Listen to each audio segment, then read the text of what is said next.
नमस्कार, मैं हूं Puneet Kaur and the access point में आपका स्वागत है।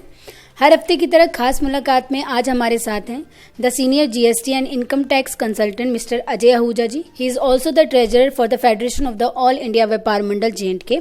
Welcome to the studio sir. Thank you. आज हम जम्मू कश्मीर की जीडीपी के बारे में डिस्कस करना चाहेंगे सर से। सर, मैं आपसे पूछना चाहूँगी कि जो हमारी करंट सिचुएशन है जीडीपी, वो किस तरफ जा रही है J&K की? मैडम जी, ऐसा है कि जीडीपी तो नेगेटिव ही जा रही है अभी तक, लेकिन ऐसा है कि हम कुछ प्रयास ज़रूर कर सकते हैं इस जीडीपी को बढ़ाने के लिए। जैसे कि हमारी सरकार बड़े से प्रयास कर रही है, तो हम भी इसमें अपना योगदान दे सकते हैं। सर, सरकार रिफॉर्म तो कर रही है लेकिन ऑन ग्राउंड लेवल पे कुछ होता नज़र नहीं आ रहा है, तो इसके बारे में आप क्या बोलना चाहेंगे? मैडम, जैसा है सरकार तो प्रयास करती ही है, लेकिन ऐसा है कि कहीं ना कहीं जहाँ प्लानिंग की कमी है, इसकी वजह से ये चीज़ें प्रॉपर ग्राउंड पे नहीं आ पा रही हैं। इसके अलावा मैं आपको कुछ सुझाव भी देना चाहूँगा जीडीपी को कैसे प्रमोट किया जाए और किस तरीके से इसको बढ़ाया जाए। जैसे कि छोटा सा उदाहरण है कैश फ्लो। बैंकों से कैश फ्लो जो मार्केट में आए, कैसे आए? ऐसा है कि बैंक्स इजी लोन दें और विद मिनिमम चार्जेस दें, विद मिनिमम इंटरेस्ट और विद मिनिमम डॉक्यूमेंटेशन, और ये लोन इंडस्ट्रीज एंड ट्रेडर्स के लिए अवेलेबल होने चाहिए। और इसके अलावा जीडीपी को बढ़ाने के लिए एक बहुत सही चीज़ ये है कि promote the local raw material. जहाँ के जो लोकल प्रोडक्ट्स हैं उनको प्रमोट किया जाए किसी तरीके से, या कोई ऐसी पॉलिसी बनाई जाए उसको प्रमोट किया जाए, और उससे क्या होगा, हमारी लोकल जीडीपी भी सुधरेगी। तीसरी चीज़ है कि ईज़ ऑफ डूइंग बिजनेस। जैसे यहाँ कोई भी इंसान इंडस्ट्री लगाता है, उसको 6 महीने 8 महीने चक्कर काटने पड़ते हैं दफ्तरों के, उसके बाद उसको परमिशनें मिलती हैं। ये सिस्टम सारा गलत है। ये होना चाहिए 7 days the maximum, 3 days the minimum time, और 3 दिन के अंदर उसको सारी परमिशनें मिल जानी चाहिए, और वो इंडस्ट्री उसकी जो 15 दिन या 20 दिन के अंदर उसकी इंडस्ट्रीज़ की सारी डॉक्यूमेंटेशन ख़त्म हो जाए और महीने के अंदर इंडस्ट्री वर्किंग में आ जाए।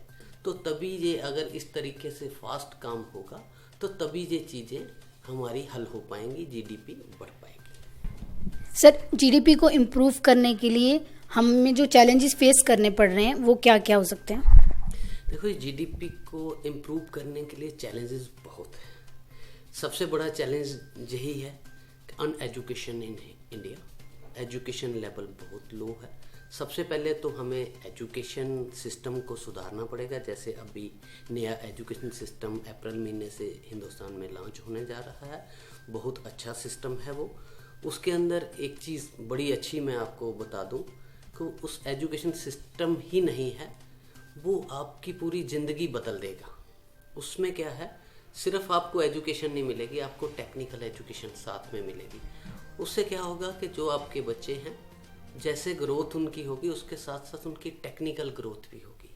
जैसे कुछ कंट्रीज़ हैं, चाइना, हांगकांग, ये कंट्रीज़ क्या करते हैं, अपने बच्चों की एजुकेशन के साथ साथ टेक्निकल एजुकेशन भी इनके स्कूलों में होती है, जो हिंदुस्तान में पहले पॉसिबल नहीं थी। अब अप्रैल महीने में ये भी पॉसिबल हो जाएगी। मेरे को लगता है, मैं आशा करता हूँ कि इस एजुकेशन सिस्टम से बदलने से हमारी ग्रोथ भी ज़रूर बढ़ेगी। सर, ये जो सरकार और जो इम्प्लीमेंटिंग एजेंसीज हैं जो काम कर रही हैं, सरकार कुछ ऑर्डर देती है और इम्प्लीमेंटिंग एजेंसीज जो हैं उनको अपने तरीके से काम को इम्प्लीमेंट करते हैं, तो इसके बारे में आप क्या बोलना चाहते हैं? मैडम जी, उसमें ना इनकी प्लानिंग की लैकिंग है। जो डिपार्टमेंट एक दूसरे से ऑटो लिंक्ड होते हैं, इनकी प्लानिंग कुछ है नहीं। एक डिपार्टमेंट इधर से चलता है, दूसरा डिपार्टमेंट दूसरी तरफ चलता है। इनका कोई इनके ऊपर कोई इम्प्लीमेंटिंग एजेंसी ऐसी होनी चाहिए जिनको इनको रिप्लाई करना पड़े, आपके पास ये एप्लीकेशन आई है, इसको आपको 3 दिन में डिस्पोज करना है, अगर नहीं करोगे तो आपकी 6 दिन की सैलरी कट जाएगी, तब जाके ये मसला हल होगा। अदरवाइज ये लोग करते ही नहीं हैं, कोई एक्शन नहीं है, कोई डिस्कशन नहीं करते हैं, कोई इम्प्लीमेंटिंग सिस्टम नहीं है, जिसका जो मन करे वही काम करेगा।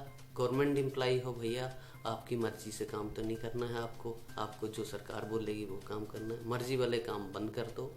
हिंदुस्तान का सवाल आ गया है, अब जीडीपी बढ़ानी पड़ेगी अगर सरवाइव करना है तो। Sir, as a treasurer of all India federation Vyapar Mandal, आप क्या सजेशन देना चाहते हैं हमारे चैनल के माध्यम से? मैम, ऐसा है कि किसी भी व्यापारी को कोई भी परेशानी आती है व्यापार के रिलेटेड, वो हमें संपर्क कर सकता है। उसकी किसी किस्म की प्रॉब्लम होगी जो हम हल कर सकते होंगे हम ज़रूर करेंगे और हम हमेशा उनकी सेवा के लिए बने रहेंगे। सर, आपका हमारे स्टूडियो में आने के लिए बहुत बहुत स्वागत है। और ये थे हमारे साथ मिस्टर अजय आहूजा जी। आगे भी हम इसी तरह से कुछ खास मुद्दों पे अपनी खास मुलाकात सेक्शन में खास मुद्दों पर चर्चा करने के लिए आते रहेंगे। तब तक के लिए आप देखते रहिए the access point. Thank you.